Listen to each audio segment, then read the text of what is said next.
आज के वीडियो में हम लोग देखेंगे क्लास 9 का बायोलॉजी भारती भवन पब्लिकेशन का क्वेश्चन आंसर। ठीक है, चलिए लोग। कोशिका में राइबोसोम की अनुपस्थिति में कौन सा कार्य संपादित नहीं होता है? तो इसका आंसर होगा प्रोटीन संश्लेषण। ठीक है, दूसरा देखते हैं लोग। जंतु कोशिका के सबसे बाहरी घेरे को क्या कहते हैं? तो इसका बी आंसर सही होगा, कोशिका झिल्ली कहते हैं। ठीक है, नेक्स्ट देखते हैं लोग। चलिए देखते हैं लोग अगला। वैसे जीवों को जिसमें केंद्रक झिल्ली नहीं पाई जाती है उसे कहते हैं। तो इसका आंसर सही होगा हमारा प्रोकैरियोटिक। ठीक है, नेक्स्ट देखते हैं लोग। किस प्रकार की कोशिका में बड़ी रसधानी पाई जाती है? तो पादप कोशिका में पाई जाती है। ठीक है, नेक्स्ट देखते हैं लोग। जीन बने होते हैं। तो जीन डीएनए के खंड से बने होते हैं। ठीक है, अगला क्वेश्चन देखते हैं लोग। चलिए, तो कोशिका की वृद्धि किसके द्वारा नियंत्रित होती है? तो इसका सही आंसर सी होगा, केंद्रक द्वारा। ठीक है, 7 नंबर देखते हैं। कोशिका भित्ति होती है तो परागमय होती है। ठीक है, बी नंबर आंसर सही होगा। 8 नंबर को देखते हैं लोग। कोशिका द्रव में पाए जाने वाले अनियमित नलिकाओं के जाल को कहते हैं। तो अंतःपद्रवी जालिका कहते हैं। ठीक है, नेक्स्ट देखा जाए। चलिए, रंगीन प्लेटिस को कहते हैं। तो इसका आंसर होगा क्रोमोप्लास्ट। ठीक है, अगला देखते हैं 10 नंबर क्वेश्चन। केंद्रक में पाए जाने वाले गाढ़े द्रव को क्या कहते हैं? तो क्लोरोप्लास्ट बोलते हैं इसको। ठीक है, क्वेश्चन नंबर 10 का सी हमारा आंसर होगा। 11 नंबर देखते हैं लोग। इनमें से कौन चयनात्मक परागमय झिल्ली है? तो इसका आंसर सी होगा, कोशिका झिल्ली। ठीक है, नेक्स्ट देखते हैं लोग। ओके, नेक्स्ट देखते हैं लोग। निम्नलिखित कोशिकांगों में किसे आत्मघाती थैली कहते हैं? तो इसका करेक्ट आंसर होगा ए, लाइसोसोम को आत्मघाती का थैली कहा जाता है। 13 नंबर क्वेश्चन देखते हैं लोग। पौधों में गैस का आदान प्रदान किस क्रिया द्वारा होता है? तो इस क्रिया को बाबू विसरण बोलते हैं लोग। ठीक है, अगला क्वेश्चन देखा जाए। चलिए, तो देखते हैं लोग। जब किसी जीवित कोशिका को अति प्रसारित विलयन में डाला जाए तो क्या होगा? तो बाबू इसका आंसर हमारा होगा बी, कोशिका संकुचित हो जाएगी। ठीक है, 15 नंबर देखते हैं लोग। हमारा लास्ट ऑब्जेक्टिव है ये। पौधे के मूल द्वारा जल का अवशोषण किस क्रिया द्वारा होता है? तो इसका होता है परासरण। ठीक है, हमारा क्वेश्चन नंबर इसका बी आंसर है। ठीक है, नेक्स्ट देखते हैं लोग अब हम लोग। चलिए, तो ये तो हो गया हम लोग का ख़त्म। अब आए रिक्त स्थानों की पूर्ति कीजिए। ठीक है, तो आप लोग को यहाँ पे जितना सारा दिया है पहले का, जैसे तंत्रिका कोशिका है, सेलुलोज है, अंत प्रत्यास्थी जालिका है, क्रोमोसोम डीएनए एवं प्रोटीन के बने होते हैं। 5 नंबर में केंद्रक झिल्ली है। 6 नंबर में माइक्रोकॉन्ड्रिया एवं लवक में, ठीक है, अमीबा में खाद्य पदार्थ का अधिग्रहण एंड्रोसाइटोसिस में होता है। और 8 नंबर का होगा हमारा अनुवांशिक गुणों का संवहन जीन द्वारा होता है। ठीक है, चलिए अब हम लोग क्वेश्चन आंसर किया जाए। तो पहला क्वेश्चन है, कोशिका को सर्वप्रथम किस वैज्ञानिक ने देखा है? ठीक है, तो कोशिका की खोज सर्वप्रथम रॉबर्ट हुक ने 1665 में की थी।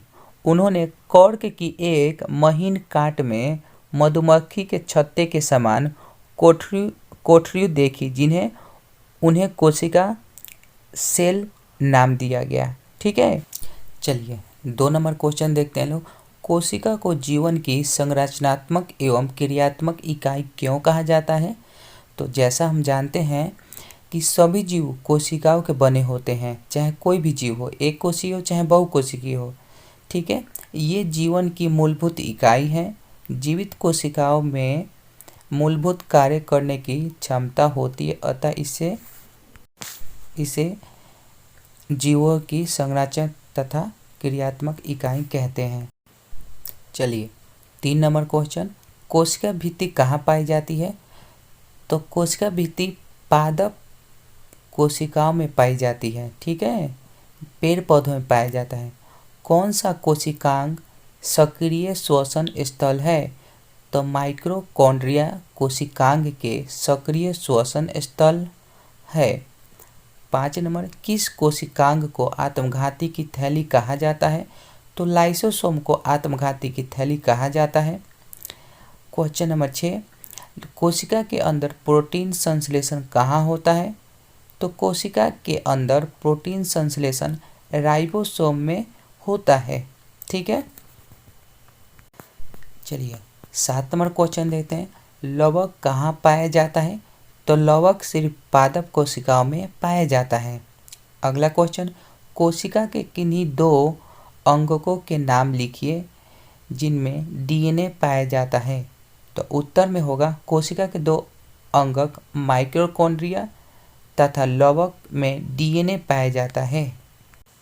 चलिए क्वेश्चन नंबर 9 देखते हैं, भोजन का संपूर्ण ऑक्सीकरण किस कोशिकांग में होता है? तो इसका आंसर होगा ऑक्सीकरण पूर्ण माइटोकॉन्ड्रिया में होता है, ठीक है। तो भोजन का संपूर्ण ऑक्सीकरण माइटोकॉन्ड्रिया में होता है, ठीक है। अगला क्वेश्चन देखा जाए 10 नंबर। चलिए, कोशिका भित्ति तथा कोशिका झिल्ली में मूल अंतर क्या है? तो कोशिका भित्ति कड़ी और निर्जीव होती है, जबकि कोशिका झिल्ली अर्धपरागमय एवं सजीव होती है। जैसे हम लोग जानते हैं लोग, कोशिका भित्ति पेड़ के बाहरी जो छाल होता है उसी को बोलते हैं लोग कोशिका भित्ति, ठीक है, जिसकी वजह से पेड़ को क्या सुरक्षा मिलता है। अगला देखते हैं 11 नंबर, कोशिका झिल्ली को चयनात्मक परागमय झिल्ली क्यों कहता है? तो इसका आंसर होगा कोशिका झिल्ली द्वारा कुछ ही पदार्थ अंदर या बाहर आ जा सकता है, सब पदार्थ नहीं, इसीलिए इसको चयनात्मक परागम झिल्ली कहते हैं, ठीक है। चलिए 12 नंबर देखते हैं, क्या पादप कोशिका में सेंट्रोसोम पाया जाता है? तो नहीं, इसमें नहीं पाया जाता है, पादप कोशिका में सेंड्रोम नहीं पाया जाता है, ठीक है। अगला क्वेश्चन देखा जाए। चलिए 13 नंबर, गोल्जी उपकरण कहाँ पाया जाता है?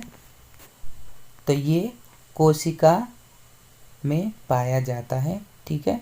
14 नंबर देखते हैं, ल्यूकोप्लास्ट का क्या कार्य होता है?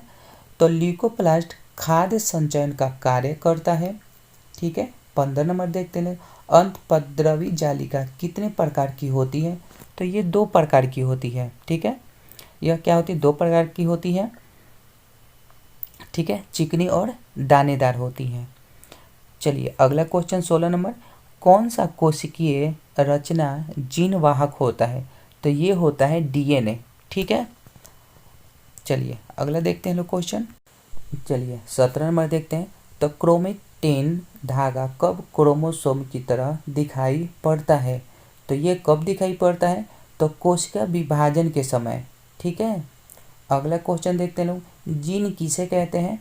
तो डीएनए के क्रियात्मक खंड को जीन कहते हैं, ठीक है।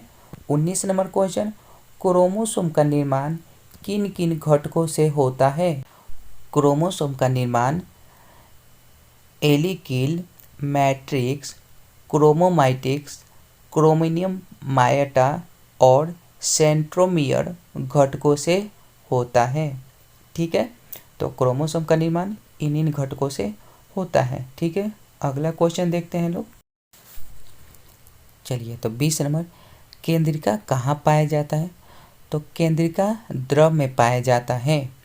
21 नंबर, किस प्रकार की कोशिका में केंद्रक नहीं पाया जाता है?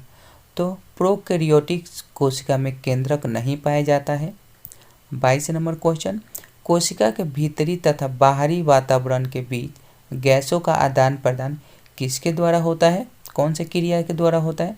तो ये होता है विसरण के द्वारा, ठीक है। चलिए 23 नंबर देखते हैं, पौधों में गैसों का आदान प्रदान किस संरचना द्वारा होता है? तो आंसर होगा पौधों का गैस का आदान प्रदान स्टोमेटा के द्वारा होता है। ये कहाँ होता है? तो पत्तियों पे होता है, जिसे रंध्र भी बोलते हैं लोग, ठीक है, एकदम गोल तरीके का होता है, ठीक है। 24 नंबर देखते हैं लोग, पौधे के मूल रोम द्वारा जल के अवशोषण में किस क्रिया का उपयोग होता है? तो इसका आंसर है पराशरण द्वारा। ठीक है। 25 नंबर, जीवों का शरीर किस का बना होता है? तो कोशिकाओं से मिलकर बना होता है। 26 नंबर देखते हैं लोग, बहुकोशिकीय जीवों का विकास एक कोशिकीय से किस क्रिया द्वारा होता है? तो इसका आंसर होगा कोशिका विभाजन द्वारा होता है। ठीक है। अगला क्वेश्चन देखते हैं लोग। चलिए 27 देखते हैं, एक ऐसे कोशिका का उदाहरण देकर अपना आकार बदलती रहती है। तो इसका आंसर होगा अमीबा। ठीक है, अपना आकार क्या करता है? बदलता रहता है। 28 नंबर, जीवों के शरीर में कोशिकाओं की संख्या किस पर निर्भर करती है? ठीक है, तो जीवों के शरीर के आकार पर निर्भर करती है कि उनके शरीर में कोशिका कितना रहे। ठीक है, हाथी के शरीर में कोशिका का बनावट आकार अलग होगा, संख्या भी अलग होता है, हम लोग के शरीर में अलग होता है। ठीक है। अब आते हैं लोग अगला क्वेश्चन, केंद्रक के बारे में सर्वप्रथम किस वैज्ञानिक ने बताया? तो इसका आंसर होगा मैक्स मुलर ने सबसे पहले केंद्रक के बारे में बताया था। ठीक है। अगला नंबर देखते हैं 30 नंबर, यह किसने बताया कि नई कोशिकाओं का निर्माण पहले से मौजूद कोशिकाओं से होता है? तो ये विर्चो ने बताया था। ठीक है। आइए चलिए अगला देखते हैं लोग क्वेश्चन, विर्चो ने बताया था। 31 नंबर देखते हैं लोग, कोशिका द्रव एवं केंद्रक को सम्मिलित रूप से क्या कहते हैं? तो इसको बोलते हैं जीव द्रव्य या प्रोटोप्लाज्मा। ठीक है। 32 नंबर देखते हैं लोग, कोशिका भित्ति किसके कारण कड़ी और निर्जीव होती है? तो सेलुलोज के कारण होती है। ठीक है। 33 नंबर देखते हैं, झिल्ली युक्त कोशिकांग किन कोशिकाओं में पाए जाते हैं? तो यूकेरियोटिक कोशिकाओं में पाए जाते हैं। ठीक है। 34 नंबर देखा जाए, अंतःप्रद्रवी जालिका कितने प्रकार की होती है? तो ये 2 प्रकार की होती हैं। ठीक है, चिकनी अंतःप्रद्रवी जालिका तथा खुरदरी अंतःप्रद्रवी जालिका। 35 नंबर देखते हैं, गुच्छों में पाए जाने वाले राइबोसोम को क्या कहते हैं? तो पॉलीराइबोसोम कहते हैं। ठीक है। चलिए 36 नंबर देखते हैं, पादप कोशिकाओं में गोल्जी उपकरण को सामान्यतः क्या कहते हैं? तो डिक्टियोसोम कहते हैं। ठीक है। 37 नंबर देखते हैं लोग, कोशिका की रसधानी को चारों ओर से घेरने वाले झिल्ली को क्या कहते हैं? तो टोनोप्लास्ट कहते हैं। ठीक है। अब 38 नंबर देखते हैं लोग क्वेश्चन, 38 नंबर देखते हैं लोग, केंद्रक द्रव एवं कोशिका द्रव के बीच पदार्थों का आदान प्रदान किन छिद्रों द्वारा होता है? तो उत्तर होगा केंद्रक छिद्रों द्वारा होता है। ठीक है। 39 देखते हैं, क्रोमेटिन जालियु कहाँ पाए जाते हैं? तो केंद्रक द्रव में पाए जाते हैं। ठीक है। 40 नंबर का आंसर देखते हैं लोग, आरएनए का संश्लेषण कहाँ होता है? तो केंद्रिका में होता है। ठीक है। अगला क्वेश्चन देखते हैं लोग। चलिए अगला देखते हैं लोग, क्रोमोसोम के दोनों क्रोमेटिक्स किस स्थान पर एक दूसरे से संयोजित रहते हैं? तो सेंट्रोमियर। ठीक है, इसका आंसर ये होगा। 42 नंबर, क्रोमोसोम के शीर्ष भाग को क्या कहते हैं? तो टेलोमियर कहते हैं। ठीक है। 43 देखते हैं, मानव शरीर की कोशिकाओं में कितने क्रोमोसोम या गुणसूत्र पाए जाते हैं? तो संख्या में अगर पूछे तो 46, और जोड़ी में हो तो 23 जोड़ी पाई जाती है। ठीक है। 44 देखते हैं, कोशिकाओं का आकार एवं आकृति किसके अनुरूप होता है? तो पतले और लंबे तार के अनुरूप होता है। ठीक है। अगला देखते हैं लोग 45। चलिए, माइक्रोकॉन्ड्रिया कहाँ पाया जाता है? तो कोशिका द्रव में पाया जाता है। 46, रंगहीन या श्वेत प्लेटिस को क्या कहते हैं? तो ल्यूकोप्लास्ट कहते हैं। 47, गोल्जी उपकरण में पाई जाने वाली चारों तरफ से झिल्ली से घिरी हुई अनेक समांतर नलिकाओं के समूहों को क्या कहते हैं? तो कुंडलिकाओं या सिस्टर्नी कहते हैं। ठीक है। चलिए अगला देखते हैं लोग, क्लोरोप्लास्ट के भीतर विद्यमान तरल युक्त गुदा को क्या कहा जाता है? तो स्ट्रोमा कहा जाता है। 49, किस संरचना के अभाव में वायरस में सजीवों का लक्षण परिलक्षित नहीं होता है? ठीक है, तो इसका आंसर होगा झिल्ली के अभाव में। लास्ट क्वेश्चन क्या होगा, फूलों में विभिन्न रंग प्रदान करने वाले प्लेटिस को क्या कहते हैं? तो क्रोमोप्लास्ट कहते हैं। ठीक है, ये हमारा आज ये ख़त्म होता है। अगले वीडियो में हम इसके आगे का क्वेश्चन